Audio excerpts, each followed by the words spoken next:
Yo, what's good, guys? So today I'm gonna show you guys how to make a Potobolo Costa sounding track. So what is Potobolo? Potobolo is a record label that I'm a huge fan of.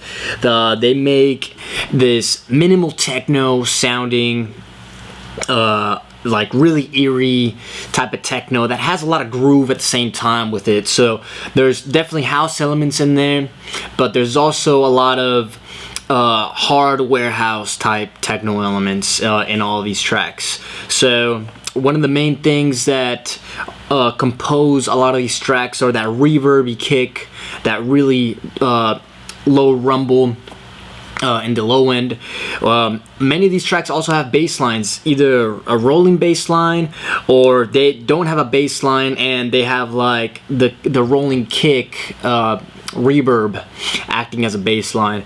So they all vary in the label. Costa tends to have a bass line in his tracks. He tends to have a little more groove in his tracks, but however he does sign a lot of other artists that even though they don't have a bass line necessarily, there's still a groove in there. With all these tracks, they all have that in common. So I'm gonna go through a track that I made with you guys step by step, and I'm gonna show you how I tried my best to match the vibe of Potobolo Records. So here we go. Let's jump over to Ableton and let's go. What up, guys? Okay, so here we go. We're in Ableton right now, and I am gonna show y'all exactly what I did to match a Potobolo sounding track. So let's get started. So first, let's just start with the drum groove, the most important part of the track. We're just gonna set up a little loop here, and just to get us going. So here we are.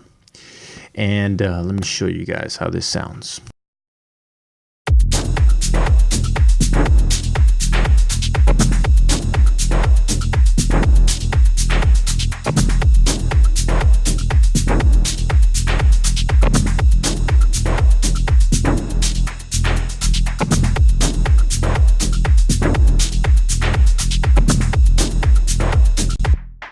Cool, I think it sounds fucking badass. So let's get going. So here we have kick and bass. I have a kick and a bass right here. I'm not actually using this channel right here. So the kick is a sample I found on a sample pack, and this is the processing that I have on it. So you gotta make sure these kicks have that really nice low end. It's a short kick because I have a bass line, and they have a good click. However, they don't. You want to find kicks that don't have too much low mids on them. And if they do, you should EQ them right.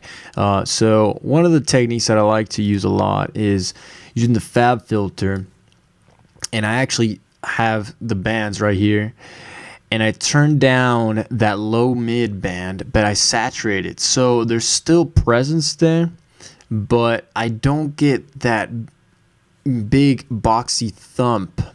You allow there for there to be room for your bass line and all the other elements. And if you go and listen to all these other techno tracks, you'll notice that they all don't have that big boxy. It sounds nice when you're making it, but I've realized that it's taken away from the mix, and once you try boosting it on the limiter, it always causes problems. So I found that this is a really good way to fix this issue.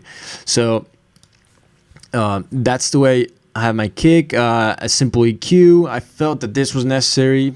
You know, you gotta try everything. I don't do this a lot. And then I put this aux for the limiter on here to give it a little more power. It's another saturation plugin.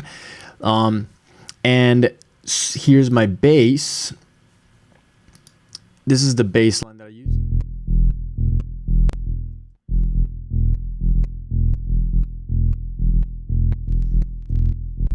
So one of the techniques that I really like, so this is just some processing that I did. I just use analog for most of my bass lines.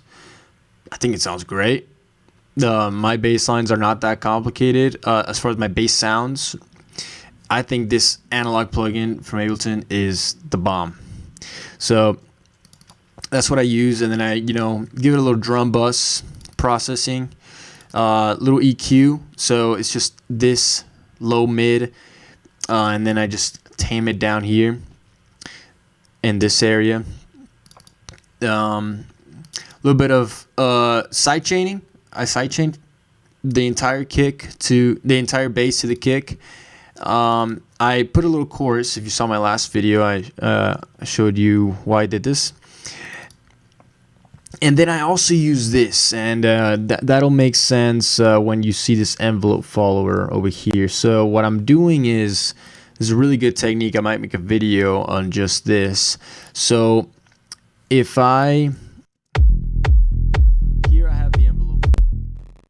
I have the envelope follower,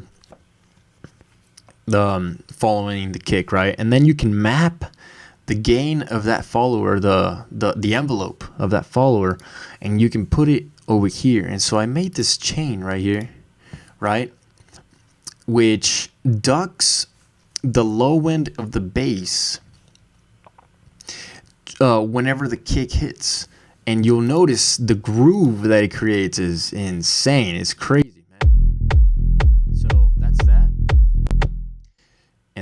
And then without it,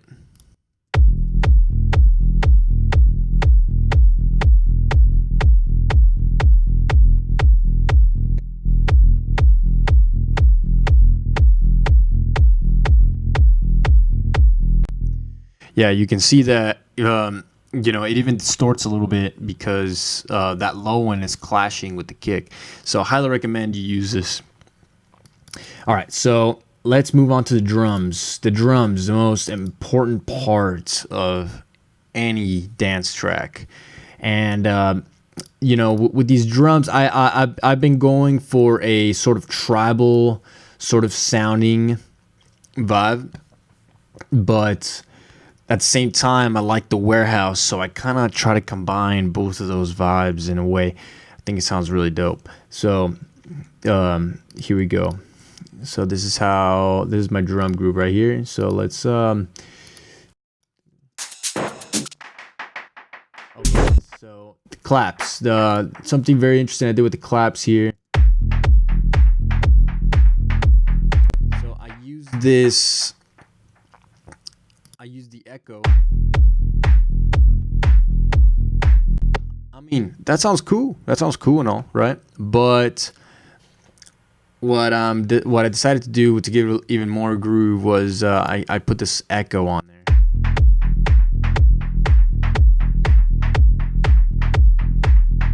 And many times on my tracks I automate this, and you can do some really cool stuff with this echo plugin. So yeah, that's a really good little tip right there. What else we got? Open hat, also very, very important.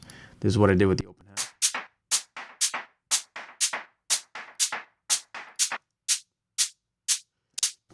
Vocoder helps a lot with adding a little bit of air. I've noticed that a lot of these tracks do. I mean, it sounds like they have a vocoder on there, so I put it on there.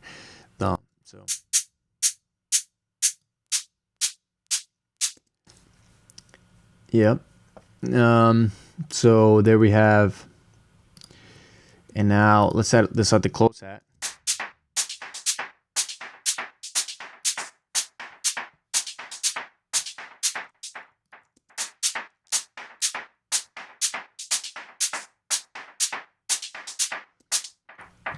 Those are my close hats. This is the pattern that I use for them. Right here. Simple House. Close hat pattern. Did I do any special processing or just vocoder EQ on there? What else we got over here? So now let's get to the good stuff, right? So these are some more.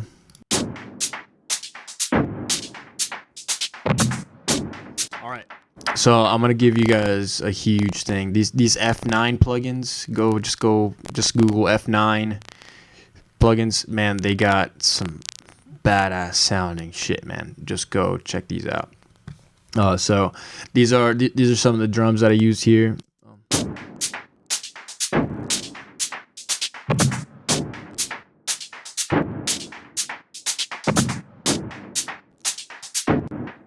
So I put a little altar boy on there, just to pitch it the right way, because sometimes these come with a hard pitch, and so to change the key, and let's change the formats. Let's see how it sounds.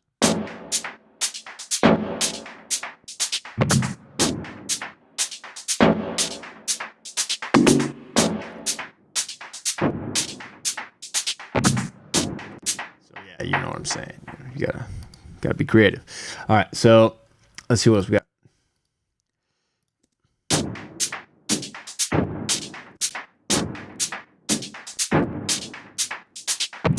So this is just another thing. I give it more groove. Same thing here. Did a little altar boy on it.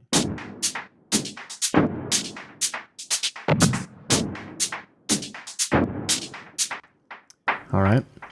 Now we got some more tribal slams on there. You're gonna like this one. So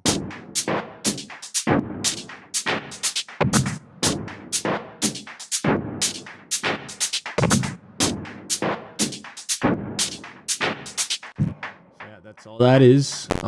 And now we got a little bit of top percussion, you know, because I felt like it needed something on the high end. So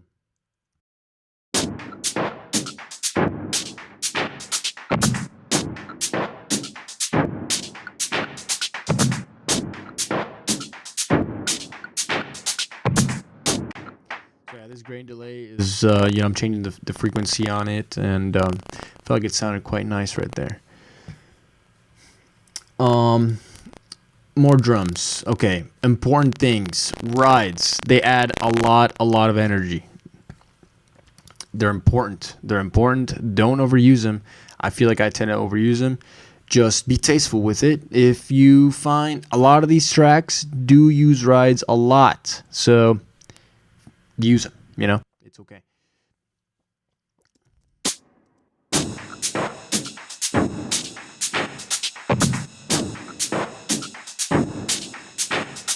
Yeah.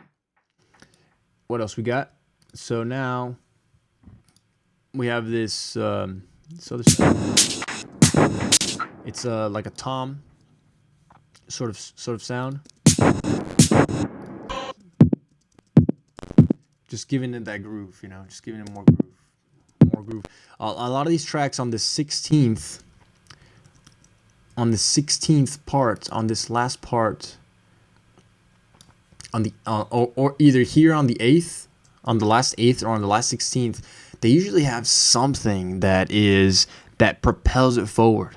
So these low, either a tom or some sound that gives it more groove right there, it helps so much, and you're gonna be able to identify that. And then we just got some shakers. Always remember, put some groove on them, you know. That I already had them set, but yeah, make sure you have some groove on those shakers, man. It's important. You can feel that shuffle, right? So here we go.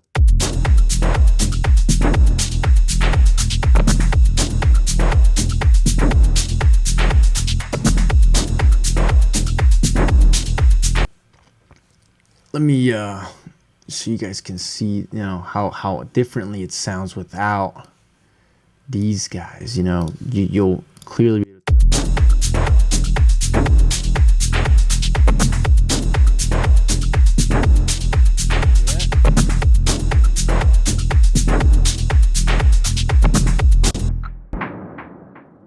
You just feel that lower end, just you know, just giving it that. This, man, makes a huge difference, man. Okay, so let's get over to the stabs, which are important as well. So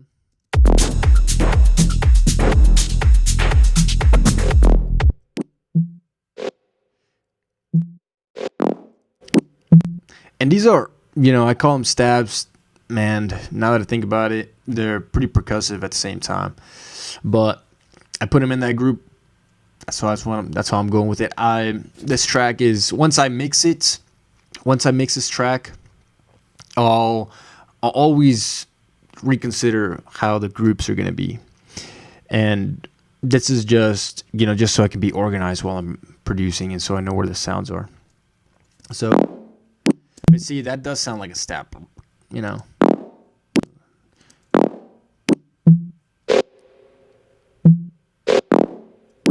Right? And so again, I'm using these F9 samples right here. They're just going on that last 16th, like I said. So if I do that,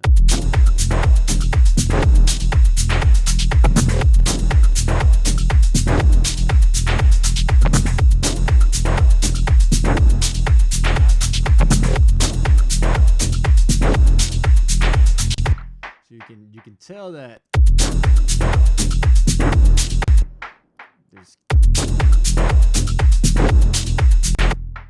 it's just missing a little something right there when I don't have this little stab right there.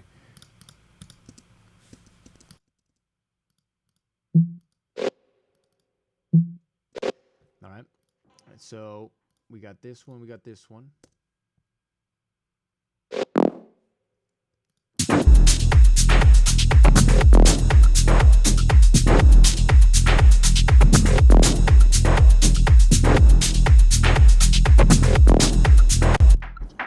And so this one, I made it with Massive.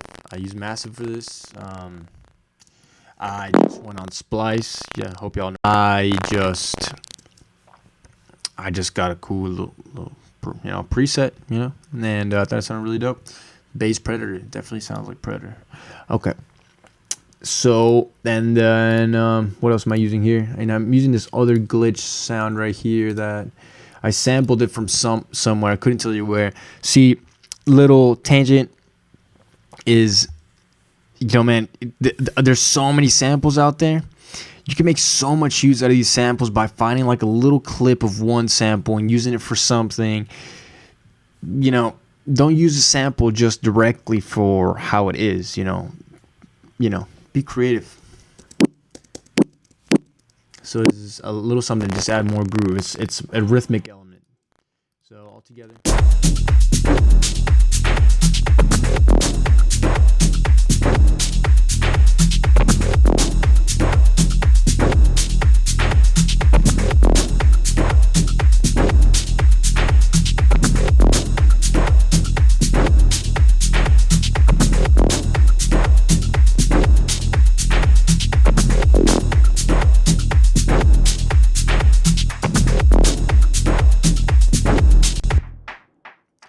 Cool. So now we're moving on to the atmosphere that we're trying to create. Actually here I only got white noise. I'm not using these other ones, but the white noise helps so much to drive the track, and it's just so.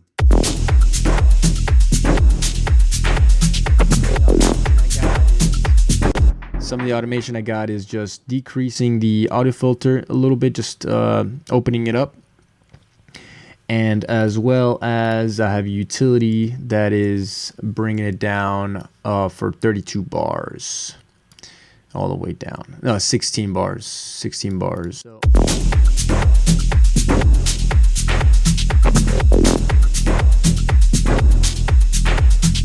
Oh, well, one more thing on this. On the white noise is I'm sidechain.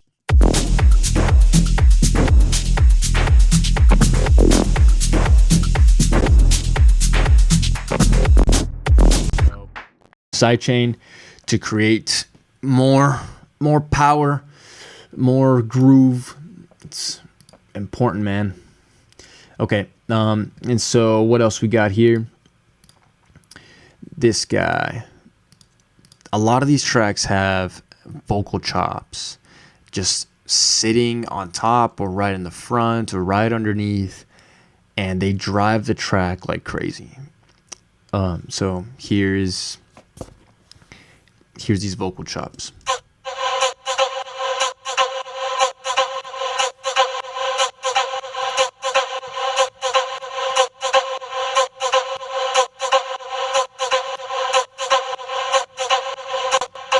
And so, I mean, I got these from this Avengers pack that I've had for years. And see, I just used a little part of it. How was it? Yeah, I'm not really sure what it is, but yeah, I mess with the tuning a little bit so I could have it sound good. And then I have an echo.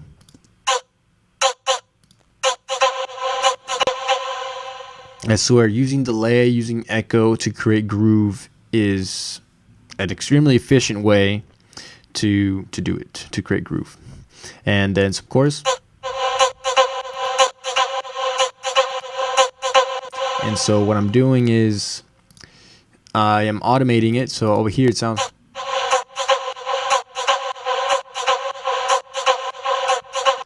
I'm automating that. Automation helps a lot to allow the track to keep evolving. So use automation. Highly recommend it. So this is how it sounds so far with all.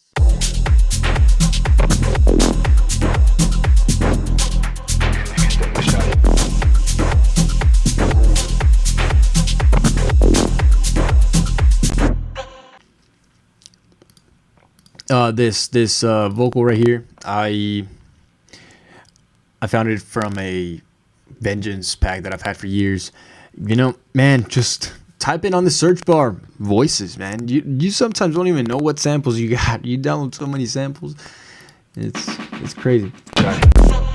And then over here we got this other sound that's really creating like a warehouse vibe. That warehouse vibe I was looking for. And where I got this from, I sampled it from this thing.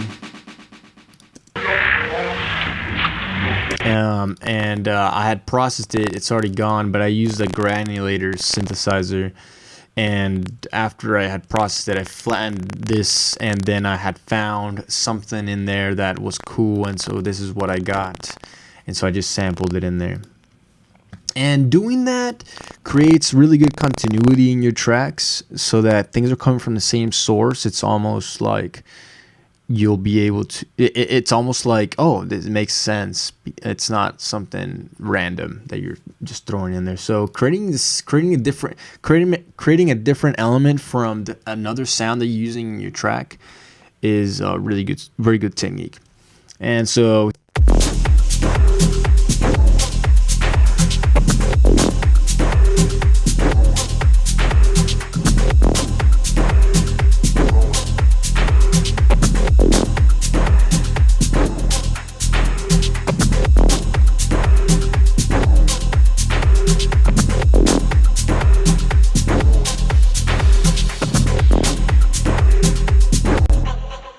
there you go, guys. This is a Potobolo sounding record.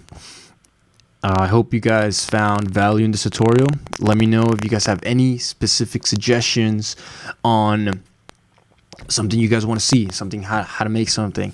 I am planning on making how to make a stereo productions type track in the future. So see you guys then. Later.